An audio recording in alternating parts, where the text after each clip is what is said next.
आज के टाइम में करीब 33,600 लोग नॉर्थ कोरिया से साउथ कोरिया भागकर पहुंचे हैं। ये संख्या इतनी बड़ी है कि हर साल करीब 1,000 लोग नॉर्थ कोरिया से साउथ कोरिया पहुंचते हैं। लेकिन अब बात आती है, क्या नॉर्थ कोरिया और साउथ कोरिया के बीच कोई सड़क है जो वहाँ पर लोग चलते फिरते पहुंच रहे हैं?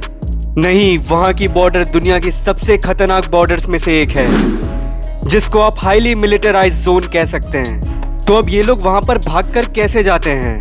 अब यही तो पूरा खेल है। वहाँ से किसी दूसरे देश में जाना दुनिया के सबसे खतरनाक कामों में से भी एक है, और पकड़े जाने की कोई गुंजाइश नहीं, क्योंकि अगर आप पकड़े जाते हो तब आपकी जिंदगी कोई नरक से कम नहीं। आज की इस वीडियो में हम ऐसे 10 लोगों की कहानी जानेंगे जो नॉर्थ कोरिया से भागे हैं। इनकी कहानी बहुत ही ज्यादा तकलीफदेह और दर्दनाक है। मैंने इस पे पहले भी एक वीडियो बनाया, उससे मैंने 10 लोगों की कहानी बताई थी, और आज फिर से मैं आपके लिए 10 नई कहानियां आपके लिए लेके आ रहा हूँ। सो आज के मेरे इस वीडियो को पूरा देखना और हम बात करते हैं।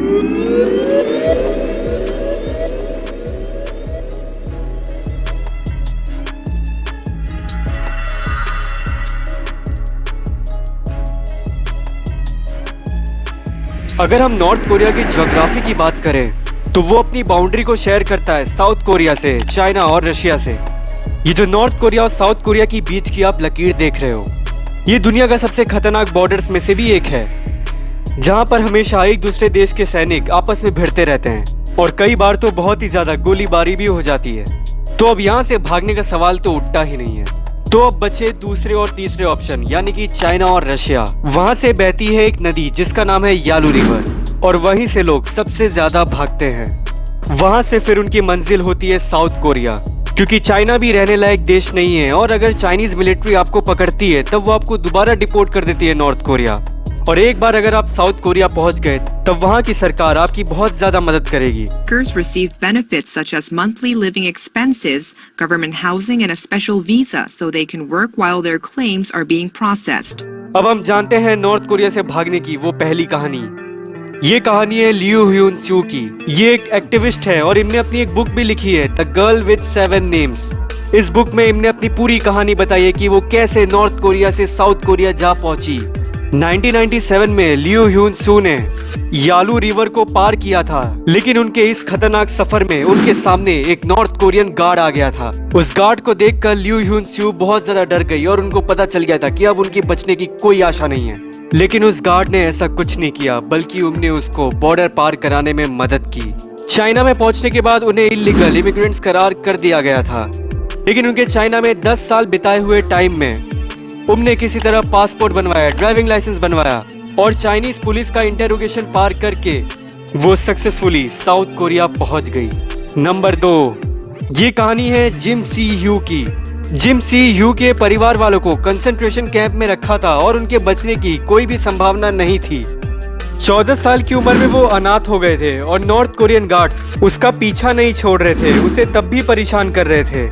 फिर कई साल तक पैसा कमाने के बाद जब वो 20 साल के हुए, उन्होंने ऐसे लोगों से कांटेक्ट बनाया था जो उन्हें नॉर्थ कोरिया छोड़कर भागने में मदद कर सकते थे, और 22 साल की उम्र में वो अन्य 8 लोगों के साथ नॉर्थ कोरिया छोड़कर भागे थे, वो भी एक पेट्रोल के टैंकर में। ब्रोकर्स ने उनसे अच्छा खासा पैसा लिया था ताकि वो नॉर्थ कोरिया से चाइना पहुंच पाए।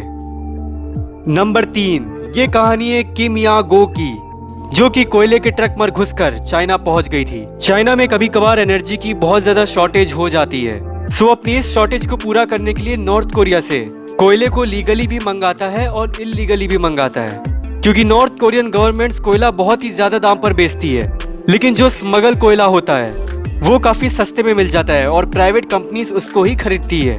जब ये नॉर्थ कोरियन स्मगलर सरकारी लिबास में कोयले को ट्रक में ले जा रहा होता है, तब किम या गो किसी तरह ट्रक में घुसकर कोयले की गहराई में छुप जाती है और अगले दिन वो चाइना पहुंच जाती है। नंबर 4, ये कहानी है किम सियोंग मिंग की। किम सियोंग मिंग 1962 में पैदा हुए थे। उन्होंने अपनी जिंदगी के 10 साल नॉर्थ कोरियन मिलिट्री को दिया, लेकिन जब उन्हें पता चला कि वो कैसे नरक में रह रहे हैं, तब उन्होंने नॉर्थ कोरिया जैसे नरक को छोड़कर भागने का फैसला कर लिया, और 1996 में वो यालू नदी से चाइना भाग गए थे, और फिर 3 साल बाद वो साउथ कोरिया जाकर पहुंचे। 2004 में किम सियोंग मिंग ने फ्री नॉर्थ कोरिया रेडियो यानी कि FNKR की शुरुआत की और कई सारे नॉर्थ कोरियंस को बताया कि वो जहाँ पर रह रहे हैं वो कितना ही बड़ा नर्क है। उनने अपनी इस रेडियो ब्रॉडकास्टिंग को सिर्फ नॉर्थ कोरिया में ही ऑन एयर किया था और कई सारे नॉर्थ कोरियंस को बताया कि नॉर्थ कोरिया कितना बड़ा नरक है। लेकिन कुछ महीनों के अंदर ही किम जोंग उन ने उस रेडियो ब्रॉडकास्टिंग को बंद करवा दिया गया। नंबर 5, ये कहानी है जियो स्योंग हो की। इनकी कहानी बहुत ही दर्दनाक है। 1990 में इनका परिवार भूखमरी से पीड़ित था। ये अपने एक छोटे से बस्ते में कोयले को भरते थे और उसको चोरी से बेचते थे, जिसकी बदौलत उनके घर में लोगों को खाना खाने को मिलता था। लेकिन इनके साथ एक हादसा हो गया। जब ये चलती ट्रेन से कोयले को अपने बस्ते में भर रहे थे, ये चलती ट्रेन से गिर गए और इनका बायां हाथ और पैर नहीं रहा। इनका बायां हाथ और पैर ना होने के बावजूद इन्होंने तुमान नदी को अपने पहले कोशिश में पार किया और ये चाइना पहुंच गए। चाइना में कुछ साल रहने के बाद ये आखिरकार साउथ कोरिया पहुंच गए। साउथ कोरिया पहुंचने के बाद इनने कई सारे नॉर्थ कोरियन लोगों की मदद की जो कि नॉर्थ कोरिया से भागना चाहते थे, और इसके साथ ही नॉर्थ कोरिया में जो ह्यूमन राइट्स वायलेशन होता है उसके खिलाफ भी बहुत ज्यादा आवाज उठाई। Number 6, Yeonmi Park. इनके बारे में आपने बहुत ज्यादा सुन रखा होगा क्योंकि ये एक यूट्यूबर और एक एक्टिविस्ट भी है। इनने अपने यूट्यूब चैनल में कई सारे नॉर्थ कोरिया के पर्देफाश किए हैं, लेकिन इनकी नॉर्थ कोरिया से भागने की कहानी बहुत ही ज्यादा दर्दनाक है। 2007 में वो नॉर्थ कोरिया से अपनी माँ के साथ भागी थी जब वो सिर्फ 13 साल की थी। उन्होंने जिन ब्रोकर्स की मदद ली थी उन ब्रोकर्स ने योमनी पार्क से खूब सारे पैसे लिए थे। फिर बाद में उन्हें पता चला कि उनके जो ब्रोकर्स है वो एक्चुअल में ह्यूमन ट्रैफिकिंग करते हैं। कई साल चाइना में नरक की जिंदगी जीने के बाद उसकी माँ और योमनी पार्क किसी तरह ह्यूमन ट्रैफिकिंग के चंगुल से निकले और उन्हें गोबी डेजर्ट को पार किया जो कि मंगोलिया और चाइना के बीच आता है। उसके बाद फिर वो साउथ कोरिया गई और साउथ कोरिया से फिर वो अमेरिका चली गई। योमनी पार्क अब तक की नॉर्थ कोरिया की सबसे बड़ी एक्टिविस्ट है। उन्होंने नॉर्थ कोरिया के कई सारे गंदे राज खोले हैं और आज भी रोज वो नॉर्थ कोरिया के बारे में खुलासे करती रहती हैं। नंबर 7, ये कहानी है पार्क लियोन सियो की। बचपन में पार्क लियोन सियोन को ऐसा पढ़ाया गया था कि किम जोंग उन और उसका परिवार इस दुनिया के भगवान है, उनके अलावा और कोई भी नहीं है। उनका इस तरीके से ब्रेन वॉश किया गया था, लेकिन आखिर सच्चाई कब तक ही छुपेगी। उनके पापा पार्क लियोन हु को एक गार्ड ने एक छोटी सी बात के लिए इतना ज्यादा मारा कि उनकी जान ही चली गई। पार्क लियोन सियो अब बिल्कुल अकेला था और उसके अंदर नॉर्थ कोरिया के खिलाफ एक नफरत आ गई। और फिर 10 साल बाद उन्होंने उस गार्ड से बदला लिया। जो उसने उसके पापा के साथ किया था वो सेम पार्क लियोन सियो ने भी उसके साथ किया, और वो कांड करने के बाद उनके पीछे नॉर्थ कोरियन गार्ड्स लग गए थे। फिर उन्हें ब्रोकर्स की मदद से यालू नदी को नौका से पार किया और वहां से वो चाइना पहुंचे और उन्हें फिर और पैसे देकर उन्होंने अपना टिकट साउथ कोरिया का कटवा लिया और वो 2012 में साउथ कोरिया पहुंच गए। नंबर 8, ये कहानी है ह्यून जू स्यूम की। इनकी कहानी इतनी दर्दनाक है कि जब ये 4 साल के थे इनके घर वालों को मार दिया था और फिर इनकी परवरिश इनके पड़ोसियों ने ही किया।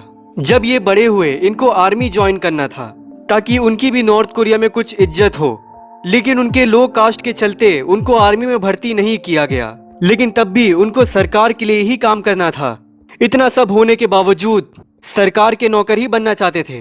तब उनको किसी तरह एक नौकरी मिली आर्मी कैंप में सफाई कर्मचारी की। एक बार उनको बॉर्डर के सबसे पास वाले कैंप में भेजा गया जहां पर उनको सफाई करनी थी। वो कैंप चाइना बॉर्डर के बिल्कुल पास था। उनने कई महीनों तक हिसाब लगाया, गार्ड्स बदलने का टाइम देखा और मौका मिलते ही सुबह के 5 बजे जब गार्ड्स बदलते थे उन्होंने उसी मौके का फायदा उठाकर चाइना बॉर्डर को पार किया और अब वो चाइना में रहते हैं।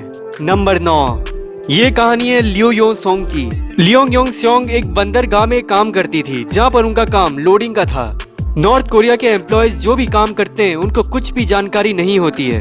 लियो योंग सोंग को ये भी नहीं पता था कि ये शिप आखिरकार जाती कहाँ पर है। उनका बस एक काम था, रोबोट की तरह सुबह शाम बस शिप में तुम माल लोड करो, और ये भी वही करती थी।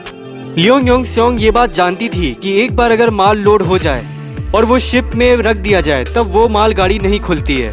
लियो योंग सोंग ने अपने पति के साथ मिलकर एक प्लान बनाया। उनका प्लान ये था कि वो कोई एक माल गाड़ी में छुप कर बैठ जाएंगे जब उसका फाइनल इंस्पेक्शन होगा, और उन्होंने वही किया। वो अपने पति के साथ मिलकर एक माल गाड़ी में छुप गए और माल गाड़ी शिप में लोड हो गई और जब वो शिप सुबह अपनी मंजिल पर पहुंची, जो कि था चाइना में जब वो मालगाड़ी सुबह उतरी और उसका इंस्पेक्शन हुआ, चाइना के आर्मी वालों ने तुरंत उसको पकड़ लिया और तब उनसे पूछताछ की गई। तब पता चला कि वो एक नॉर्थ कोरिया की निवासी है और बहुत गंदी तरह से ट्वीट करने के बाद उनको आखिरकार दोबारा नॉर्थ कोरिया भेज दिया गया, जिनके बाद उनकी जिंदगी में क्या हुआ होगा इसका अंदाजा हम नहीं लगा सकते। नंबर 10, ये कहानी है जंग स्यू जिन की। जंग स्यू जिन एक मछुआरे थे जो कि यालू नदी के पास रहकर मछली को पकड़ते थे। मछली को पकड़ते पकड़ते वो अपने बेटे के साथ इतना आगे तक आ गए थे कि उनको पता ही नहीं चला कि कब उन्होंने नॉर्थ कोरिया की बाउंड्री को पार कर लिया और वो चाइना जा पहुंचे। जब वो चाइना पहुंच गए, उन्हें लगा अब दोबारा इस नर्क में जाने से क्या ही मतलब, और अगर वो जाते हैं तब उन्हें देश से भागने के जुर्म में गिरफ्तार कर लिया जाएगा। तब उन्होंने आखिरकार चाइना में ही रहने का फैसला कर लिया। ये थी नॉर्थ कोरिया की कुछ भागने वाली कहानियां जो कि मैंने आपको बताई है।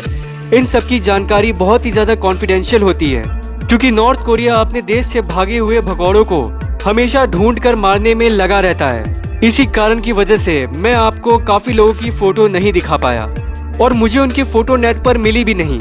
आपका इसके बारे में क्या राय है, मुझे कमेंट सेक्शन में जरूर बताना। अगर आपको मेरा ये वीडियो अच्छा लगा हो तो प्लीज इसे लाइक कीजिए एंड थैंक्स फॉर वॉचिंग।